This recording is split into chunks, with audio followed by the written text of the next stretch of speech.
You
want to support Roland Martin Unfiltered? Be sure to join our Bring the Funk fan club. Every dollar that you give to us supports our daily digital show. There's only one daily digital show out here that keeps it black and keep it real as Roland Martin Unfiltered. By going to RolandMartinUnfiltered.com, you can make this possible. Hey folks, welcome to today's special edition of Roland Martin Unfiltered. We are off, it's the holidays, but we still have something special for you. When the Nigerian girls were kidnapped, when hundreds of them were kidnapped, it caught the nation's attention, but then of course it slightly faded away. Actually the world's attention, but then it eventually faded away. Yet Aisha Sase, longtime CNN anchor, now a freelance journalist, has focused on this in her new book.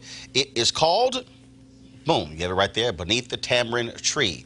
Of course, it is a phenomenal book that lays out the behind the scenes about that particular story. And so we recently sat down with her for a great conversation, one that I think you will enjoy.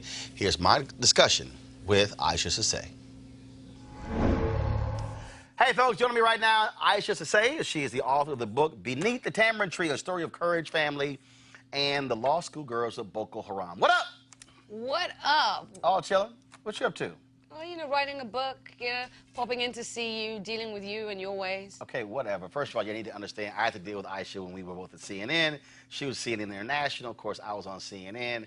And it wasn't much flavor on CNN International. Oh, you're not going to play that card. It wasn't much flavor. No, you're not and so whenever I was on, she knew, first of all, ratings spiked. First of all, and she we didn't knew, have ratings. and she that knew. was one of the issues. No, you did have ratings. And then she also knew that that when I came on, other folks were like, that's right. You brought the funk. That's right. You brought the funk. That's how we do it. And then I had to be like, rap. No, you didn't. It's a rap. You were like, another segment, another segment, another segment. How long has it been? 10 years? I known you that long? 2007, so it'll be 12 years. I joined CNN in 2000. You're looking every... I joined in 2007. Wow. You know, the years have been kind. What you just said? I was going to say the years have been kind to you. And it's good. Don't get cut. Don't get cut. 'Cause I can cut this interview. See? Uh-huh. Are you really going to power trip? Let's talk about my book. I can do that. Oh, God. What does that say? Matter of fact, just read the shirt. See, I wore the shirt today. This is the first time I've worn the shirt, just to remind you. But first of all, I rolled this way when I was on your show. You did. You came into my house, so to speak, and you rolled this way. And did the damn thing. It's true. It's true. Where are you now? You in Atlanta? Are you in L.A.? Are you living somewhere else? Are you in London? I am in L.A. I am in L.A. What the hell are you doing in L.A.? What are you doing? So I finished the book. My plan is to turn this into a film. a film or limited TV series, because I believe the world needs to have as many access points to the story as possible. Plus, you know, it's made for a dramatic telling on screen. Also, I might be joining you in this kind of digital space soon. Really? Really, I might be. And also working on a scripted series. Cool. So yeah, Sound like a little busy. You know, and I also have a charity. I have a charity, an NGO working in West Africa and Sierra Leone, where I'm originally from, with hundreds of girls, almost 600 girls, leadership development. Born there? Born in London. Born in London. But spent my formative years in Sierra Leone. That's where your people from. That's where my people are from. Right, that's how we normally say, not where you're from. Where your people from? My people are from Sierra Leone, West Africa, and, you know, again, part of why I want to write the story is because my people are from a part of the world that's incredibly poor, incredibly neglected, and it was education that led to me sitting talking to you. When we talk about what happened with, I remember this story vividly because, like most stories that come out of the continent of Africa, it's not like other media, especially Western media, really gives a damn. You will have coverage from the BBC and others, but frankly, the United States, I mean, it has to rise to a certain level for it to finally get some attention in the United States. And it did after a long period of time.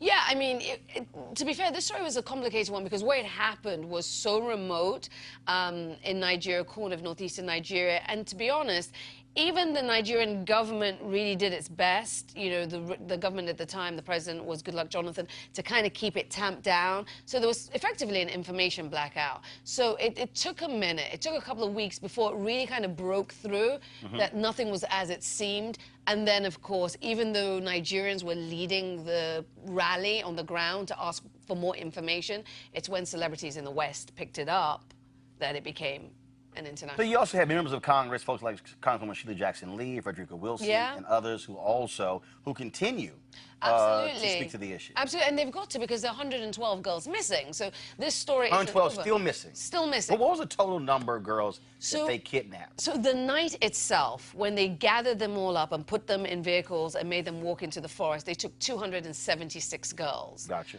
219 disappeared because 57 of that number escaped in the hours afterwards. But it was really 219 that disappeared for years, basically. And of that 219, only 107 are back. So over 100 girls are still missing. And my thing is, Roland. And how long has it been? 5+ years. Wow. April 14th, 2014 is when it happened. And the thing is, you know, and I say this, and this is not to take away from the pain of any family that's lost a child, but, you know, there's still a spotlight on JonBenet Ramsey, that little girl who was found murdered, you know, 2 decades ago. There's still a spotlight on Natalie Holloway, the girl who got, you know, who went missing in Aruba, and Madeleine McCann, the little toddler. When it's... operative here, white women, white girls.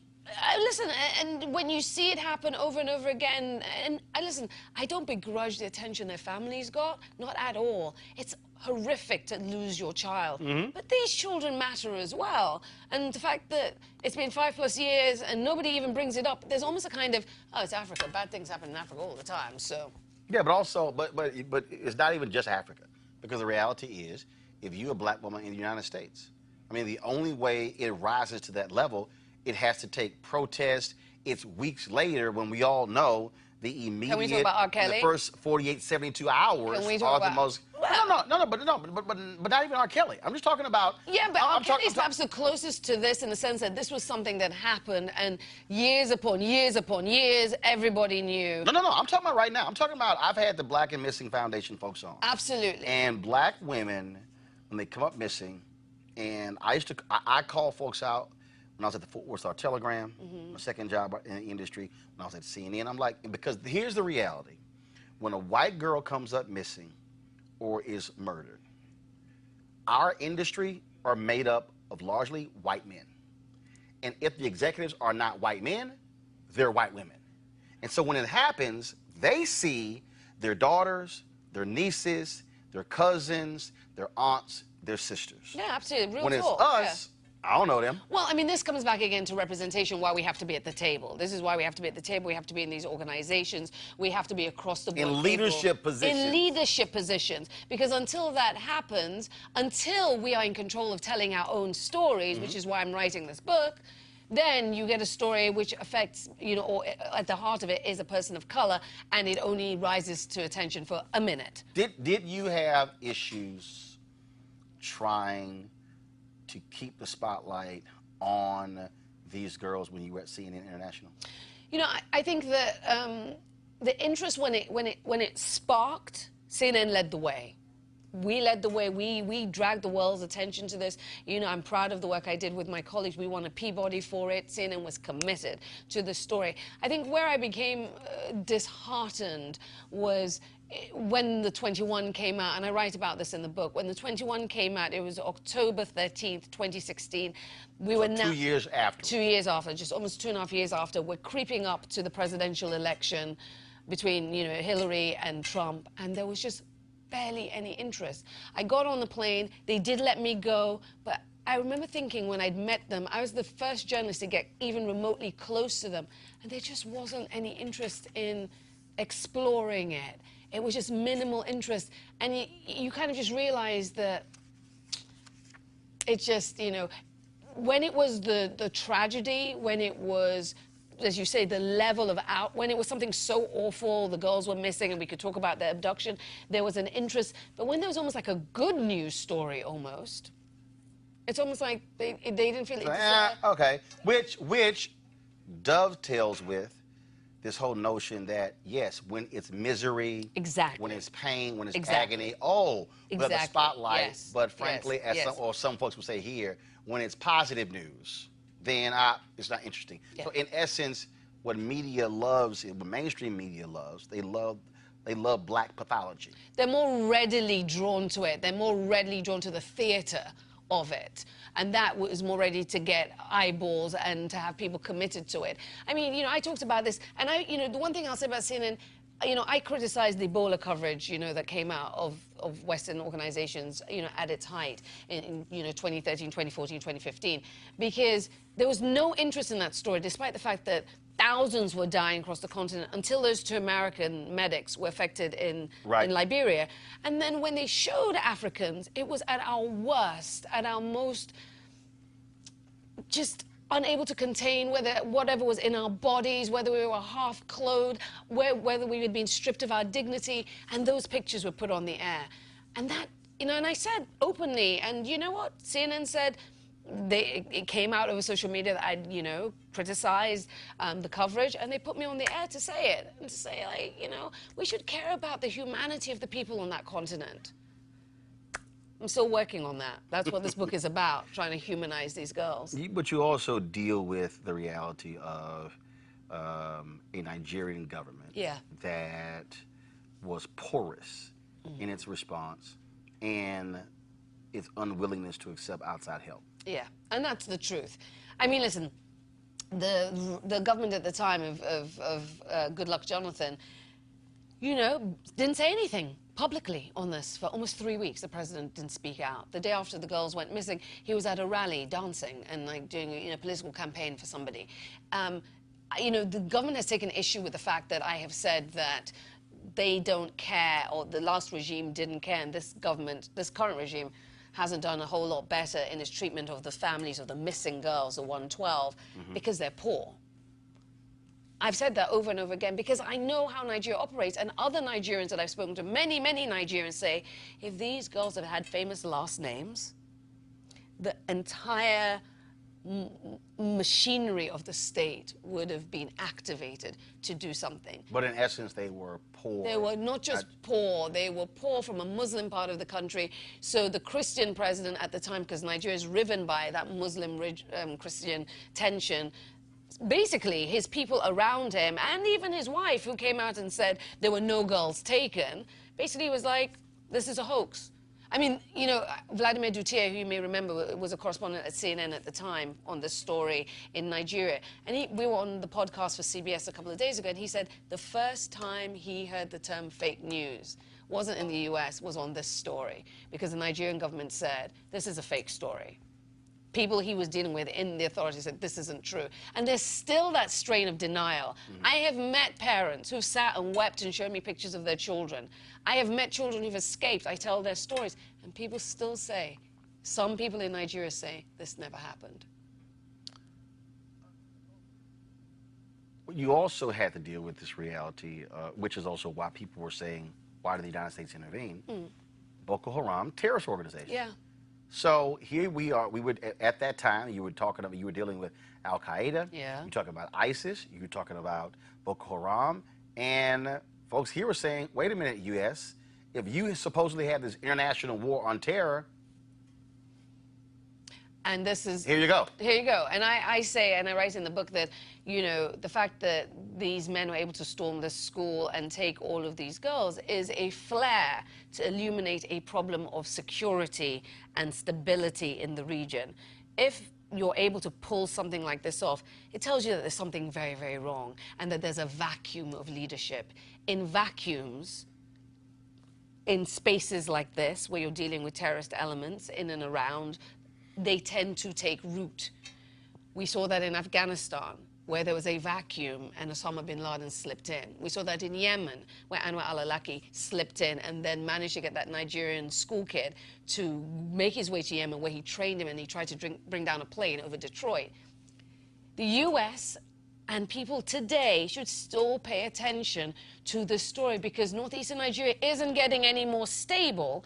Not only that, Boko Haram splintered in 2016 and a faction aligned itself directly with ISIS. So now you have this African group aligned with ISIS. You have ISIS on the run from Iraq and Syria. They don't have a place to be. Where are they going to go? The chances are, unfortunately, they may take root or deeper root in places in West Africa. And what might happen if they take root in those places? If they plot, who might they plot against? We should all pay attention to this. The other thing that I think is also important for folks to understand, the significance of Nigerian oil to the U.S. Nigeria is a major oil supplier. Not only that, it's a major trading partner worth billions between the U.S. and to the U.S. The U.S. is one of the largest exporters to Nigeria, sub-Saharan Africa. Not only that, Nigeria is the critical partner for the U.S. in its war against terror. So this didn't just happen to some, in some faraway land that we can roll our eyes and shrug and go back to sleep. We should pay attention. And, I say in the book, pay attention. If you don't want to pay attention because you think these girls' lives matter, pay attention for national security reasons. And I think, again, that's where this sort of ambivalence was, people were saying, is because the U.S. was going, because of our relationship, we really don't want to really intervene in those And the affairs. Nigerians didn't want them intervening as well. Right, Let's but the flip side, though, is that had the United States been far more aggressive in making it clear, y'all need to deal with this, that level of pressure plays an important part when you're dealing with somebody who's a major trading and oil partner. Yeah, and also, again, the Nigerian government, whether it's Human Rights Watch or Amnesty, has widely criticized the Nigerian government for the way it's fought the war against Boko Haram and has detailed in its reports crimes against humanity, war crimes in the way they've prosecuted it, and what they say are innocent bystanders being caught up in it. So, the U.S., was aware of what they were dealing with, and they understood, what was at stake. And I think they too quickly moved on. We're dealing with a situation where we are 24 years away in the United States of America becoming a nation majority people of color. We are looking at the reality of 7 of the 10 fastest growing world economies are African nations. That's right. And so you've had for decades, you've had this whole back and forth in terms of how we need to deal with coverage and what we focus on.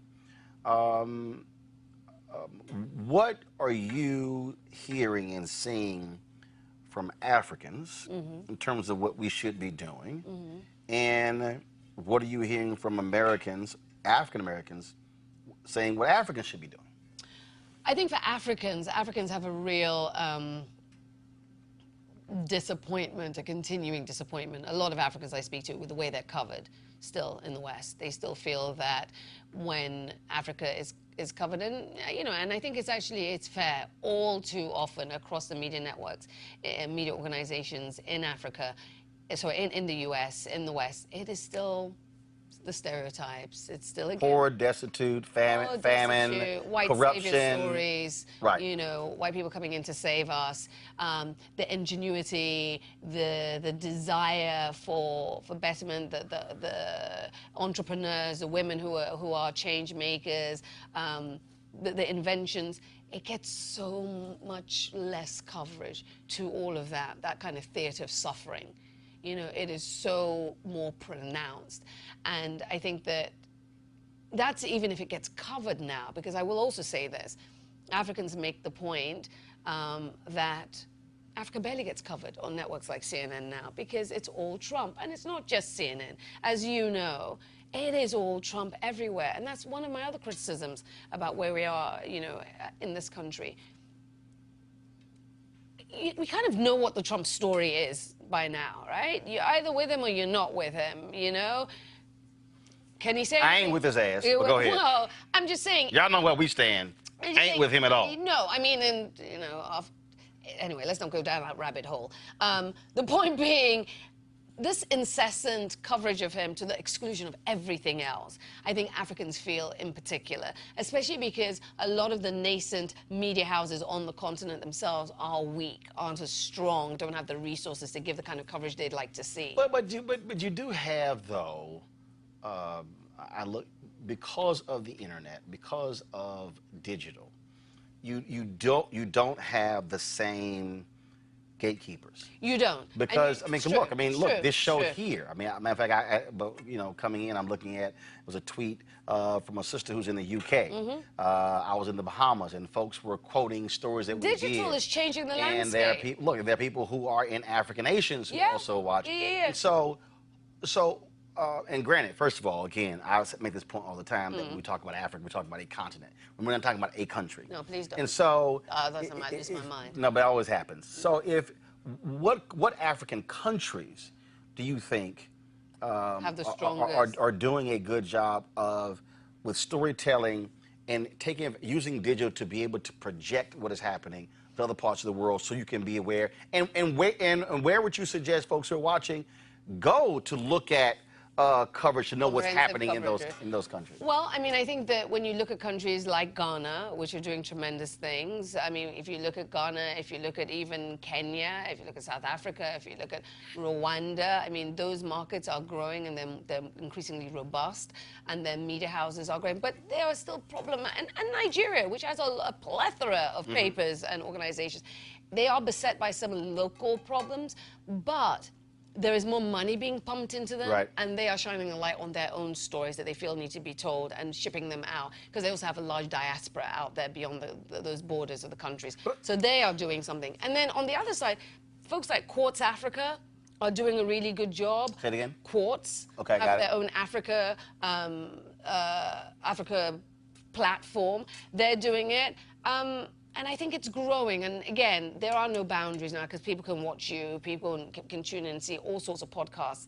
But I think that there is still, I will say this, for all of the digital disruption, there's still a lot of people who still kind of see BBC, CNN, Al Jazeera as kind of blue chip. Colonialism. No, but the other so they still look to them first. Right. Well, but look, that's no different here. And so, exactly. And I think I think first of all, one of the things that I try to walk people through here, when people talk about why hasn't this changed, what's going on with African Americans, I say, well, first of all, you look at 400 years being in this country, and then if you talk about 243 years of slavery, then 92 years of Jim Crow, and grant you had the first black newspaper in March of 1827, then of course you had the Chicago Defender in 1905, and so many others. I said the reality is you're only talking, and I use 1970 as the marker, which is a year and a half after King gets assassinated. You're only talking about 49 years. I think what a lot of people also don't understand, people who have not bothered to actually read history, is that when you talk about African countries, African nations began to get their independence and freedom the same time during the Black Freedom Movement. Yeah, that's so very true. you're only talking about 50, 55 or so years, and the reality that many of those countries were coming out of white rule, blacks not having resources, not having political power, not having experience, and then now you're coming in, and now you have different countries where you have dictators. You have very few places that has had the stability. Not to mention that some of these countries didn't exist before communism came in and chopped up the map. And then when white folks left, they took everything. It was kind of like, okay, y'all want it, there you go. And so now you're like, oh crap. So then you talk, and which is also why, like for instance, when Obama was president and Hillary Clinton was Secretary of State, and she was critical of Chinese investment, I was going, I'm sorry, unless you're coming with an American check, shut the hell up, because so it's a conundrum. I'm critical of Chinese investment. No. Here was my whole point. Okay. My problem was criticizing Chinese investment of African nations and not bringing a check. Don't do jack for the African countries. Totally. And so it's like, so it's a conundrum for African nations because they're sitting here saying, okay, I need infrastructure, I need investment. Who is talking to me? Well, if the United States, if France, if the if World Britain, Bank and others, if all these folks are ignoring me, it's like you're leaving me with one person, and China's sitting here going, we would love to talk to you, but it's a whole bunch of strings attached to it. You know, I mean, literally, I just came from the Bahamas, and that's a big resort there. When I was there 5 years ago, it was being built. And so we were driving around, and I'm seeing all these signs in Chinese. I'm like, yo. I said, we're in the Bahamas. I said, so explain to me. They said, oh, well, what happened was the guy who was building this resort, the money came from a Chinese bank. The Chinese said, oh, if we're going to put the money up, you got to use Chinese workers. They wanted to bring in 3,000 Chinese workers. The Bahamian government says, no, y'all can't do that. So they capped them at around 1,500. But they said, oh, you can't bring all 1,500 in at one time. So it was like groups of 300 and 400 and 500 they had to bring in. But also part of the problem is that there were no Bahamian, how many Bahamian companies that could actually build the kind of resort? And so you take that, so now when you go to the motherland, it's sort of the same thing. And so it's this whole... lots of Chinese signs in countries on the continent and you find yourself thinking, same thing, there's that whole kind of, where am I? Like, there's a complete shock. Plus, the other thing is they come in, they flood the market with their workers that they bring in. They treat the locals. I'm from Sierra Leone, as I mentioned. We have a ton of Chinese people in there that have come in and are, I mean, like you said, the strings that are attached. The abusive practices, the environmental degradation that comes with some of the things that they're doing, will make your blood boil. But the problem for the African nations is, I need investment. And I'm left with no choice but to take a bad deal in place of no deal. Absolutely. I mean, and that is the reality that, you know, a lot of governments are facing. Our government in Sierra Leone is no different in terms of the conversations they're having with the Chinese, and they're everywhere, you know. Do you believe Africans want to do business and have better relationships with African Americans? That's a really interesting question that I've been, you know, the relationship between Africans and African Americans is one that I think about. And again, for people to and I need people who are watching to understand, it's hard to even ask that question because, again, Africa is a continent. There are countries where you have long-standing relationships.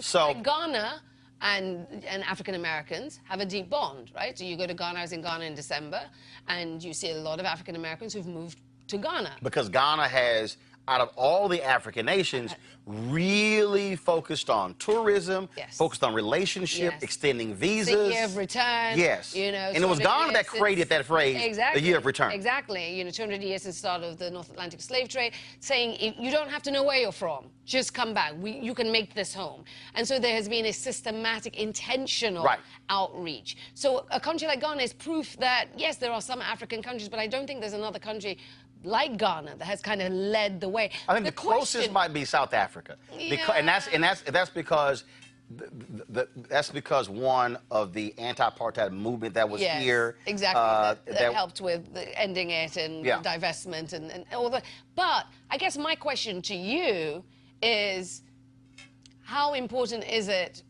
to African Americans to have a good relationship with Africans? I mean, because it cuts both ways. Right. No, but I asked the question because I think I use the phrase, when you don't know, you don't know. And the reality is slavery severed those ties. If you are an African American and you have the ability to actually trace your history, you're going to hit a stop. If you're going to hit a stop. Now, unless, like for instance, Do you know where you're my maternal... You're from Sierra Leone, My maternal... You look like a Sierra My Leonean. maternal paternal ancestors migrated from Haiti. So we did some research, and there was a manifest, a shipping manifest, where we discovered the name of one of the Le Mans who traveled to Louisiana. Okay, but if you're African American and you don't have anything along those lines, there's a stopping line there because it was severed. And I think what you have here is, in many ways, for African Americans, there's an identity with state. So when I ask the question, where are your people from? If you're in Chicago, somebody says, I'm from Chicago, you're like, where are your people from? They're going to say Mississippi or Arkansas, okay? And the reason I keep trying to explain to people why it's different for Latinos / Hispanics, and being from Texas, I use that purposely. You have identities with countries. So if you're from Peru, you're from Peru. You might be an American, regional, but you're from Peru. If you're from Colombia, if you're from again, if you're Jamaica, El Salvador, for either you have an identity. That's why it's very interesting when I had some people who were upset Major League Baseball when they have the home run derby, and some of these foreign players are waving their country's flag because for them they're representing their country. You know, they're playing ball in the United States. If you're African American, you're not necessarily waving the Alabama flag if you're from Alabama. You might say that's where I'm from, so you have no connection. But okay, so and I think so. Let me go. Reverend Leon Sullivan, right? Deceased, passed out of Philadelphia. Yeah. The one who introduced Operation Breadbasket to Dr. King. Reverend Sullivan, up until his death, held an annual conference. That's right. In different African nations to create that alliance. And I think what it requires is that 2.0, where you have individuals who are here, and I know individuals, to your point, who have moved from here to Ghana, to other African nations, to say the relationship was severed, but we do have a lot in common, and why should we not be doing business with one another? There's an HBCU initiative starting. I was there for the opening to reconnect HBCUs and African nations. Why? Because many African leaders studied at HBCUs. Right. Lincoln University, Nkrumah is a graduate of Lincoln University. And so you have that, and I think it has, to your point, the word you use, it has to be intentional. That's what it requires. And I think once knowledge comes in, and it's like, oh, wait a minute, hold up. There is kinship there. But I think that's my question. Is there a kinship felt? I don't know. And I ask this to someone who's lived in this country for almost 40 years. The African Americans, is there a kinship felt the kinship is felt. Africa. The kinship is felt when you go from when you don't know to when you know. I would think, call me naive, I would think in a time like this, where there's a president of this country saying things like, go back to where you're from, and has generally stirred a sense of people not belonging, that, listen, I'm from Africa, I grew up in Africa, and so it's easy for me to say, but I would think that there would be a longing. So tell me, you're having a conversation with African Americans. No, again, there would be a longing amongst the African American community to say, you know what? I need to find out. I need to go. I'll drop down in Ghana, even if I'm not from Ghana. But here's what I mean when I use the phrase, when you don't know, you don't know. So, Gerald Horn, Chelsea, get that book off of my desk, please. That's what I do. Chelsea. Chelsea. Sorry, Chelsea. Gerald Horn wrote a book. And get the Gerald Horn book off of my desk, please. I want to show it. Gerald Horn wrote a book called Claude Burnett and the Associated Negro Press and the Jim Crow Paradox. Now, until reading the book, I'd never heard of Claude Burnett. I run 3 black newspapers. Yeah, and I don't know. So Claude Burnett actually took information, and he had different people who were writing stuff, and he took black newspapers' information and supplied it to African newspapers, and took information that was happening on the continent and supplied to black newspapers. And so for 50+ years, he would send this packet out of material, and even some mainstream papers were looking at all of this different material. And he had these dispatches from all these different countries, and so you had all these black newspapers where we couldn't get our news from anywhere else, reading about what was happening in these countries. I remember I was at it was a restaurant in Chicago when I ran Chicago Defender. They had these they basically decorated the men's bathroom with different newspapers and old papers. And I'm sitting there and I'm reading a story of this cricket match that was taking place in Jackson Park of some brothers who from other countries. And I'm like, yo, seriously? Here's the point I'm making.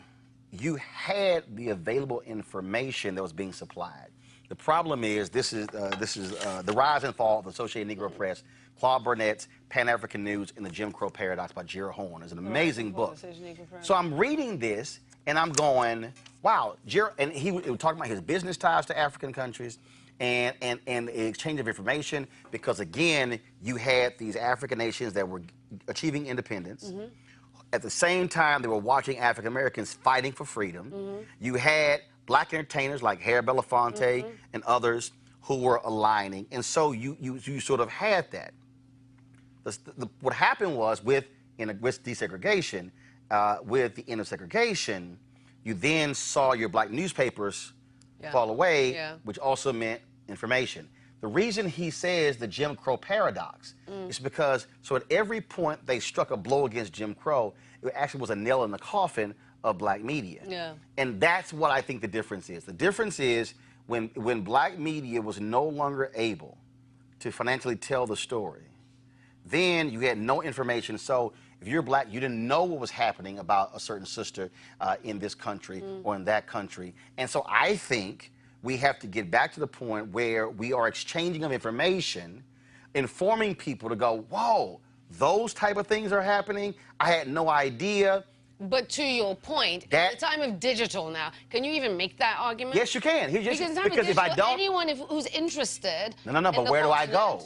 See, here's the deal. Let's start with Dr. Google. No, follow me here. It's a bunch of stuff on Google. That's why I asked you the question. You said Quartz News, right? Yeah. That's why I said, if somebody's watching who's interested, where do I go? The Africa Channel, Paula Madsen, her company. Africa Report, there's right. all these people. So I think, again, what we have to do is to say to somebody who doesn't know, okay, start here. Here are places where you can go, where you can trust to get information from. To me, this is about information.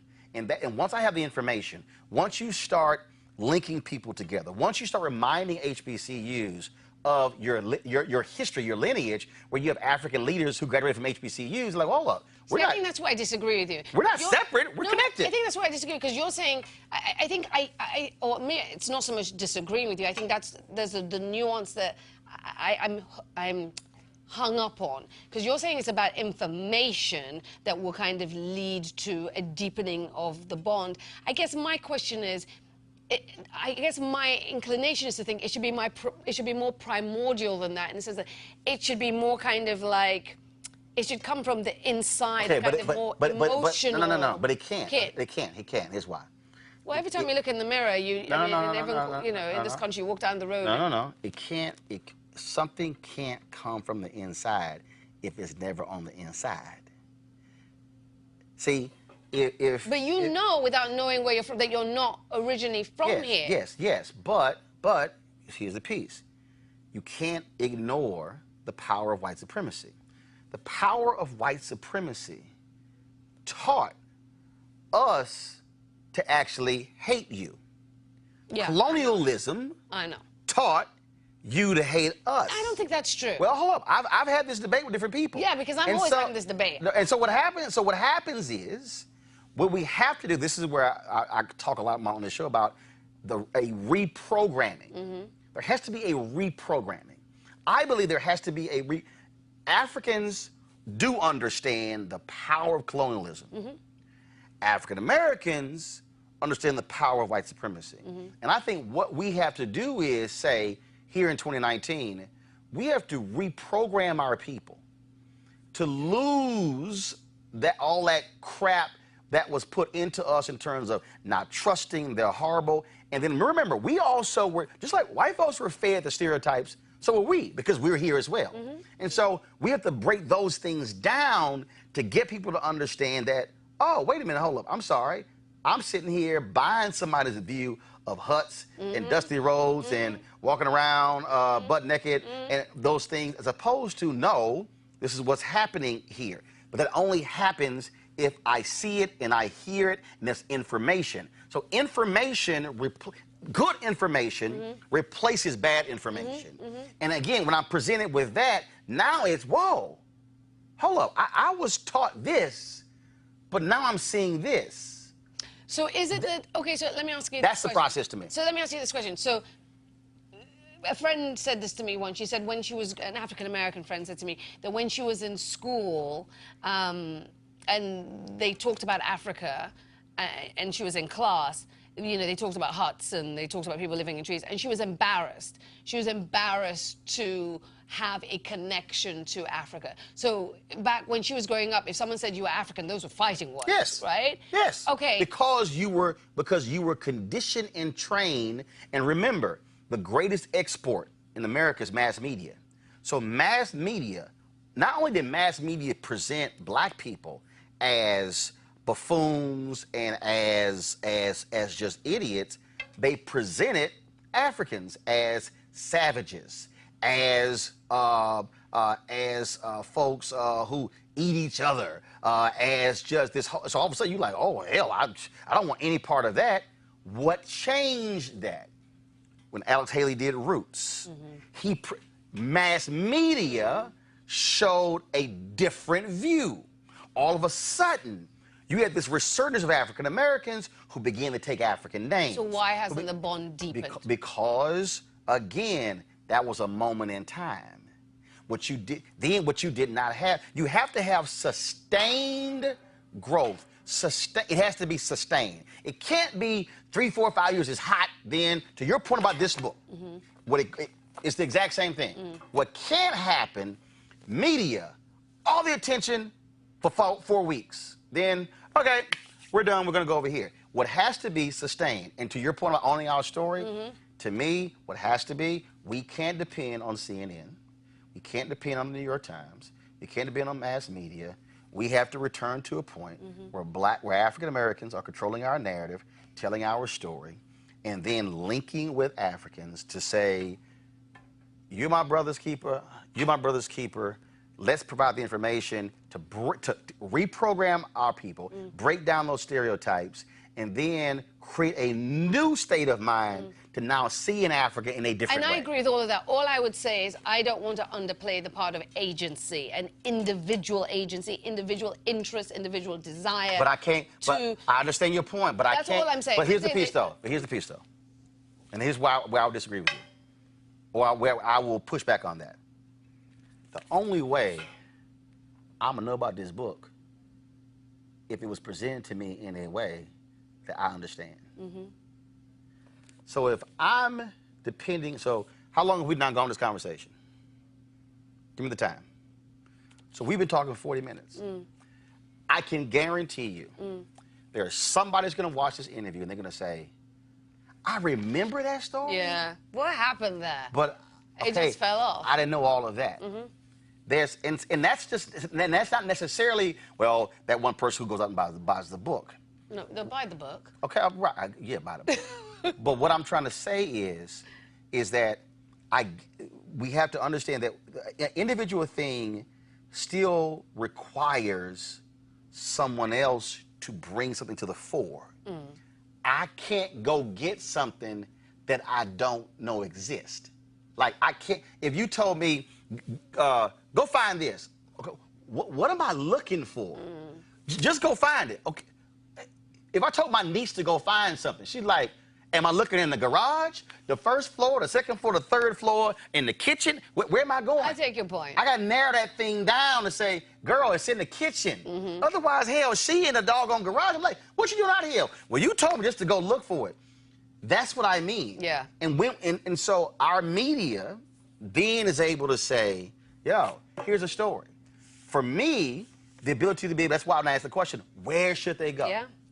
Where should somebody go? So it's like a starter kit. Yeah. If y'all want to learn about, so I would say Jeff Kaninga used to be at CNN. Yeah, that's if you're on Twitter, follow Jeff Kaninga. Okay, he's there in Kenya. Yeah. Media in outlet, Nigeria. you can follow him. There's A24. There's there are a bunch of places. That's my point. So what I'm saying is, if I don't even know where to look, I want to read, but I don't even know where to go. But if someone is saying, hey, here's where you start, and then now the interest is sparked. Now I'm into it. Now I'm reading into it. So for me, I went to Ghana in 2008. That was my only trip to the motherland. I'm likely going to be in South Africa in October. My readings of Malcolm X. People talk about Malcolm X when he went on his Mecca.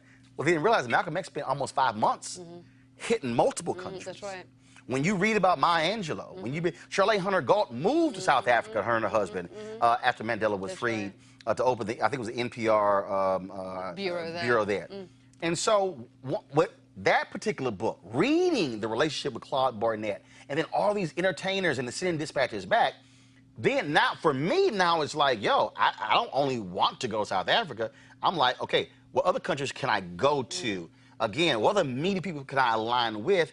That, to me, begins to change because we open our mind to receive and have a broader view. Now I wish I could hear from your viewers to hear what they make of this conversation. You will when we run it. What I'm trying to figure out where they sit, who sits with you and who sits with me. Oh, trust me, more sit with me. No, I doubt that. I guarantee you that. Please. I guarantee you that. Whatever. You can bank on that. Whatever. I mean, you've always known more sit with me. That ain't nothing changed. It's gonna be cold on that side of the room sitting with you. Ain't gonna be that cold. It's gonna be that cold. Ice cold alpha, that's how it is. The book, Beneath the Tamarind Tree, a story of courage, family, the law school girls of Boko Haram. Aisha Sase, folks, take a look, zoom in. This is the book. Zoom in on the book. Zoom in on the book. There you go. Thank you. Zoom. Hey, this is my show, calm down. Oh, whatever, you need some Calm help. down. Zoom. Calm down, here we go. Thank So that's you. the book. Thank Be you sure, for this be sure to take a look at it. I tolerate her. Yeah, please. I tolerate her. Please. So, Friend. good seeing you, Scrub. You can't keep going around calling me Scrub. Bum. It's been fun. It's been real, Scrub. Scrub. Holla!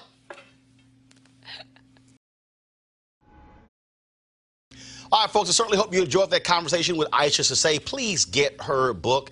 It's a phenomenal book, and I certainly believe that you will enjoy it and get it for a friend as well. Also, this is the kind of conversation that we have here, right here on Roland Martin Unfiltered, the only place to have this kind of conversation. So we want you to support us in what we do. Please join our Bring the Funk fan club. Every dollar you give goes to support this show, making these type of conversations possible. So please go to Roland Martin Unfiltered and .com, RolandMartinUnfiltered.com, and please, you can use the Square, Cash App, or PayPal to join our Bring the Funk fan club. All right, folks, I shall see you guys tomorrow. Be sure to have a great day. Hey, fam, I want you to like, share, and subscribe to our YouTube channel, youtube.com/Roland S. Martin. And don't forget to turn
want to check out Roland Martin Unfiltered? YouTube.com/Roland S. Martin. And subscribe to our YouTube channel. There's only one daily digital show out here that keeps it black and keep it real. It's Roland Martin Unfiltered. See that name right there? Roland Martin Unfiltered. Like, share, and subscribe to our YouTube channel. That's YouTube.com/Roland S. Martin. And don't forget to turn on your notifications so when we go live, you'll know it. Hey everybody, this is your man Fred Hammond, and you're watching Roland Martin, my man, Unfiltered. Hi, this is Essence Atkins, and you're watching Roland Martin Unfiltered. Hey, yo, Peace World, what's going on? It's the Love King of R&B, Raheem Devon, and you're watching Roland Martin Unfiltered. Hi, my name is Brescia Webb, and you're watching Roland Martin Unfiltered. Ow. Well, I like a nice filter usually, but we can be unfiltered. What's going on? This is Tobias Trevelyan. And if you're ready, you are listening to and you are watching Roland Martin Unfiltered. What's up? I'm Lance Gross, and you're watching Roland Martin Unfiltered. Hi, this is Cheryl Lee Ralph, and you are watching Roland Martin Unfiltered. I mean, could it be any other way? Really? It's Roland Martin.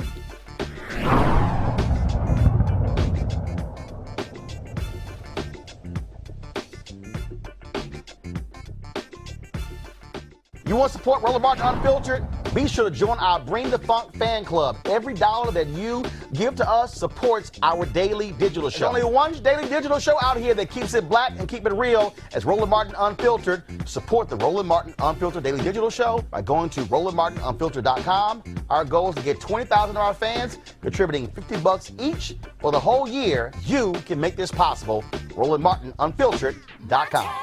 Hey fam, want to check out Roland Martin Unfiltered? The blackest show on all of digital, cable, and broadcast. Check out our audio podcast.